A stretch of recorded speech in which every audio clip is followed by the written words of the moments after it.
Hello guys, कैसे आप सब। मैं मनीषा माहेश्वरी। तो अभी हो रहा है शाम का टाइम और मैं जाके आई थी मार्केट। तो आज बारिश मतलब कम तो नहीं थी, लेकिन हल्की हल्की आ रही थी, रोज से थोड़ा सा कम थी।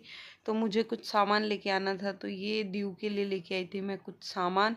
और घर का छोटा मोटा भी सामान लाना था। और एक होता है कि हम कुछ बड़े मार्केट में जाते हैं तो कुछ 1 से 5 सामान लेके आ जा सकते हैं। ऐसे तो क्या होता है कि नीचे सोसाइटी में वहाँ जाते हैं तो जो चाहिए होता है वही लेके आते हैं, लेकिन कहीं बाहर जाते हैं तो फिर थोड़ा सा ज़्यादा सामान आ जाता है। तो मुझे बिंदी चाहिए थी, मैं सोच रही थी लाने का, फिर मार्केट गई तो मैं लेके आ गई। और दी उन सबको छेड़ रही थी और यशवी भी कुछ सामान को देख रही थी। तो ये खीरा आज मार्केट में बहुत ही अच्छा मिल रहा था। नहीं तो ऐसे होता है ना, येलो येलो कलर के हो जाते हैं खीरे, लेकिन आज एकदम ग्रीन ग्रीन कलर के थे। ये बॉक्स लेके आई हूँ मैं पूजा के लिए, क्योंकि पूजा के लिए फिर मैं ना प्लेट में सामान लेके जाती हूँ तो वो गीला हो जाता है। तो फिर वो ये मेरे को डिब्बा दिखा तो ये मेरे को अच्छा लगा। एक और था लेकिन वो मेरे को थोड़ा सा कम समझ में आ रहा था, मुझे ये अच्छा लगा। ये महंगा भी नहीं था और बढ़िया भी था। तो फिर मैंने कहा कि सारी चीज़ें एक साथ आ जाएगी, गुड़ मूली चावल रुपए सब। और ये लेके आई मैं बनाना। तो बनाना की साइज़ इतनी बड़ी बड़ी थी और यहाँ पे दर्जन के हिसाब से आते हैं। तो फिर वो मतलब बहुत ही अच्छे बनाना थे। तो मान लो अब 2 किलो तो आ ही गए होंगे। बस सब सामान जब लाते हैं तब दीव यशवी सब बैठ के देखने लग जाते हैं।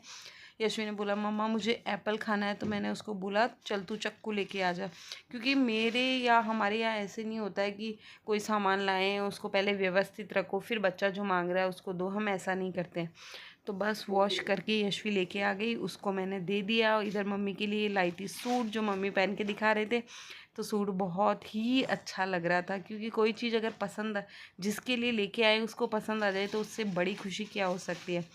फिर बस खाने में मैं मोगर भिगो के गई थी और मोगर आते ही मैंने बना लिया था। उसके बाद रोटी पापा जी ने मम्मी ने खा ली थी और यशवी के भी मैंने मिनी रोटी बना के उसको दे दी थी। और इनके लिए पराठे बनाने थे तो 2 पराठे बनाऊंगी, बाकी 2 फुलके हो गए थे, जितना समझ में आएगा खा लेंगे। उधर दीव ने बहुत ही बड़ा काम कर दिया था। रूम के अंदर कुमकुम था ऊपर मंदिर के ऊपर, उसको उसने उठा के और पूरे बेड के ऊपर डाल दिया। मतलब ये इतनी बदमाश होती जा रही है ना, क्योंकि एक तो छोटी है समझ में नहीं आता है, वो अपने को पता है, लेकिन है ना ये इतने उल्टे पुल्टे काम करती है ना कि बहुत ही ज़्यादा। एक तो इतनी बारिश है, कपड़े धुल नहीं रहे हैं और ये बेडशीट और गंदी कर दी। और इसको मतलब ऐसा लगता है कि ये भी कर लूँ ये भी कर लूँ ये भी कर लूँ, उस चक्कर में बहुत ही ज़्यादा काम फैल जाता है। और ये वाला कुमकुम इतना मतलब वो है कि इसको जितना धोएंगे ना इतना ही कलर इस बेडशीट पे लगने वाला है। तो देखो थोड़ा सा पिलो कवर ख़राब हुआ है और पूरी बेडशीट गंदी हो गई, पूरी इसकी ड्रेस गंदी हो गई थी पूरी। और इसको समझाने से भी कोई मतलब नहीं है, क्योंकि ये समझती ही नहीं है और इसको हो रखा है सर्दी जुकाम। तो बस मैं इसके लिए बना रही हूँ घासा, क्योंकि इसको नींद भी आ रही है।